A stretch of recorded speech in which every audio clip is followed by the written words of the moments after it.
Assalamualaikum warahmatullahi wabarakatuh. Salam sejahtera bagi kita semua. Om Swastiastu, Namo Buddhaya, dan salam kebajikan. Perkenalkan, nama saya Safani Salia Rahma dari S1 Pendidikan Tata Busana, kelas 2020A dengan nomor NIM 250404023. Di sini saya akan menjelaskan tentang alasan diperlukannya kajian Pancasila sebagai sistem filsafat. Yang dimaksud dengan Pancasila sebagai Genetivus Objectivus adalah nilai-nilai Pancasila dijadikan sebagai objek yang dicari landasan filosofisnya berdasarkan sistem-sistem dan cabang-cabang filsafat yang berkembang di Barat. Sedangkan yang dimaksud dengan Pancasila Genetivus Subjectivus adalah nilai-nilai Pancasila yang dipergunakan untuk mengkritisi berbagai aliran filsafat yang berkembang, baik untuk menemukan hal-hal yang sesuai dengan nilai-nilai Pancasila ataupun untuk melihat nilai-nilai yang tidak sesuai dengan nilai-nilai Pancasila.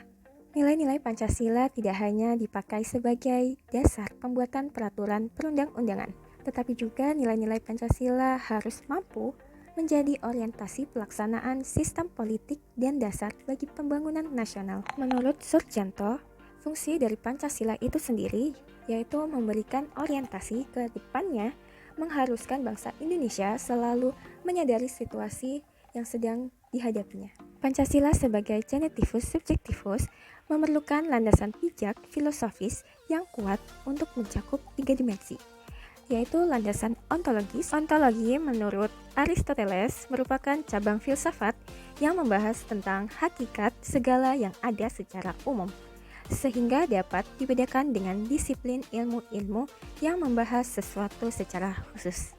Ontologi membahas tentang hakikat yang paling dalam dari sesuatu hal yang ada, yaitu unsur yang paling umum dan bersifat abstrak, biasa disebut dengan substansi. Substansi sendiri berasal dari Kamus Latin Indonesia yang bahasa Latinnya yaitu subster, artinya serentak ada, bertahan, atau ada dalam kenyataan. Sedangkan substantialitas artinya sesuatu yang berdiri sendiri, hal berada, wujud, atau hal wujud.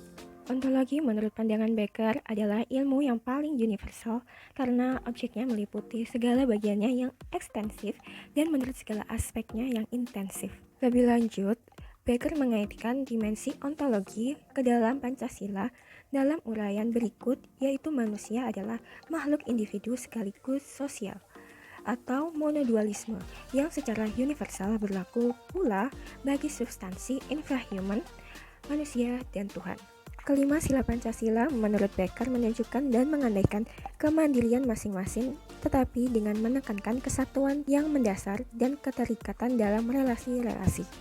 Becker menegaskan bahwa baik manusia maupun substansi infrahuman bersama dengan otonominya ditandai oleh ketergantungan pada Tuhan Sang Pencipta. Ia menyimpulkan bahwa segala jenis taraf substansi berbeda secara esensial, tetapi tetap ada keserupaan mendasar. Stephen W. Littlejohn dan Karen A. Voss dalam Theories of Human Communication menegaskan bahwa ontologi merupakan sebuah filosofi yang berhadapan dengan sifat makhluk hidup. Landasan ontologis Pancasila yaitu sebuah pemikiran filosofis atas hakikat dan tujuan sila-sila Pancasila sebagai dasar filosofis negara Indonesia. Dengan begitu, pemahaman atas hakikat sila-sila Pancasila diperlukan sebagai bentuk pengakuan atas modus eksistensi bangsa Indonesia. Kemudian landasan epistemologis Pancasila, menurut Bohm, epistemologis adalah cabang filsafat pengetahuan yang membahas tentang sifat dasar pengetahuan, kemungkinan, lingkup, dan dasar umum pengetahuan. Menurut Harjono Hadi, epistemologi terkait dengan pengetahuan yang bersifat sui generis, berhubungan dengan sesuatu yang paling sederhana atau mendasar.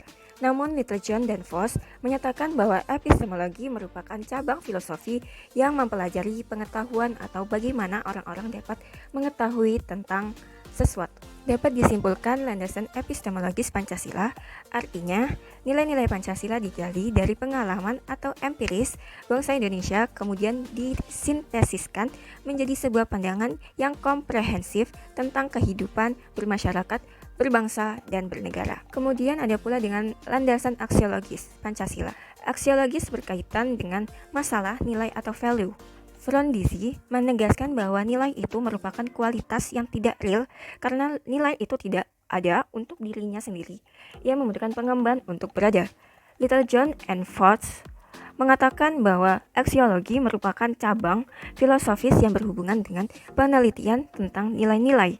Pancasila sebagai ideologi bangsa Indonesia mengandung sebagai dimensi kehidupan manusia seperti spiritualitas kemanusiaan, solidaritas, musyawarah, dan keadilan.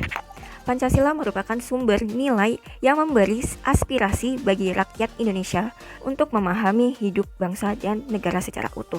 Kesimpulan dari landasan aksiologis ini yaitu nilai atau kualitas yang terkandung dalam sila-sila Pancasila, yaitu dari sila pertama mengandung kualitas monoteis, spiritual, kekudusan, dan sakral.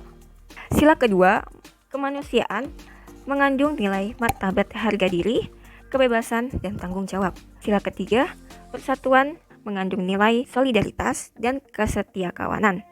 Sila keempat, mengandung nilai demokrasi, musyawarah, mufakat, dan berjiwa besar. Sila kelima, keadilan mengandung nilai kepedulian dan gotong royong. Sekian dari saya, terima kasih. Wassalamualaikum warahmatullahi wabarakatuh.